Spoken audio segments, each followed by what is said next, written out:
এদিকে লেবানন সহ ইয়েমেনেও বড় ধরনের বিমান হামলা চালিয়েছে ইসরায়েলের সামরিক বাহিনী। এ নিয়ে সবশেষ পরিস্থিতি জানবো আমরা। আন্তর্জাতিক ডেস্ক থেকে আমাদের সাথে যুক্ত হচ্ছেন সহকর্মী মিলা খন্দকার।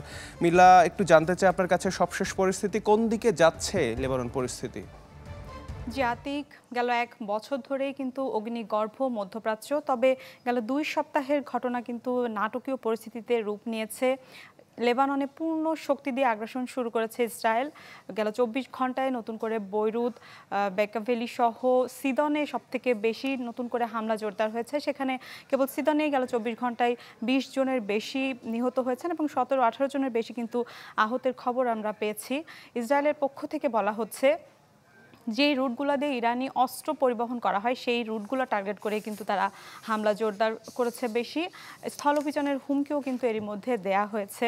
এর মধ্যে জরুরি ব্রিফ করেছেন লেবাননের প্রধানমন্ত্রী। তিনি বলেছেন এই হামলা অব্যাহত থাকলে প্রায় 10 লাখের বেশি মানুষ লেবানিজ বাস্তুচ্যুত হতে পারে। এরই মধ্যে কিন্তু আমরা বিভিন্ন গণমাধ্যমে দেখেছি সিরিয়াতে প্রবেশ করেছে 60,000-এর বেশি লেবানিজ। তো এই পরিস্থিতি চলতে থাকলে আসলে বড় ধরনের একটা বাস্তুচ্যুতদের সংখ্যা বড় ধরনের বাড়বে। আর সবশেষ গুরুত্বপূর্ণ যে খবর আপনাকে দিতে চাই আতিক, লেবাননের পর ইয়েমেনে হুথি স্থাপনা টার্গেট করেও কিন্তু ইসরায়েলের সামরিক বাহিনী হামলা শুরু করেছে। হুথি বিদ্রোহীদের পক্ষ থেকেও বিষয়টি নিশ্চিত করা হয়েছে। এর মধ্যে পোর্ট অফ হোদাইদাতে ব্যাপক বিস্ফোরণের বিভিন্ন ছবি কিন্তু আমরা সামাজিক যোগাযোগ মাধ্যমে দেখতে পেয়েছি। সেখানে ইয়েমেনের সমুদ্র বন্দর এবং বিভিন্ন স্থাপনা বা হুথিদের বিভিন্ন স্থাপনা সহ বেশ কিছু গুরুত্বপূর্ণ অবকাঠামোতে কিন্তু হামলা করা হয়েছে। এমন পরিস্থিতিতে আসলে যুক্তরাষ্ট্রের পক্ষ থেকে বলা হচ্ছে বিভিন্ন আরব স্টেটগুলা কিন্তু এরই মধ্যে বিভিন্ন নানা হুমকি দিচ্ছে পরিস্থিতি নিয়ন্ত্রণের জন্য। যুক্তরাষ্ট্রের পক্ষ থেকে কিন্তু যুদ্ধবিরতির কথা বলা হলেও ইসরায়েল সেটাতে দ্বিমত পোষণ করেছে। এর মধ্যে মধ্যপ্রাচ্যে সামরিক উপস্থিতি জোরদারের কথা জানিয়েছে যুক্তরাষ্ট্রের প্রতিরক্ষা দপ্তর।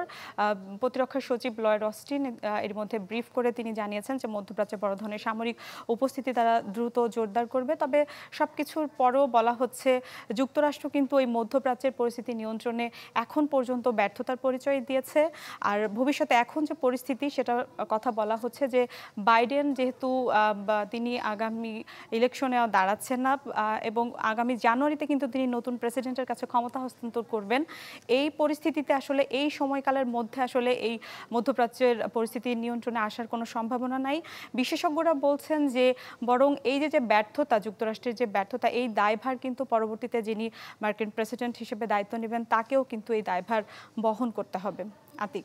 জি মিলা, অনেক ধন্যবাদ আমাদের সাথে যুক্ত হবার জন্য।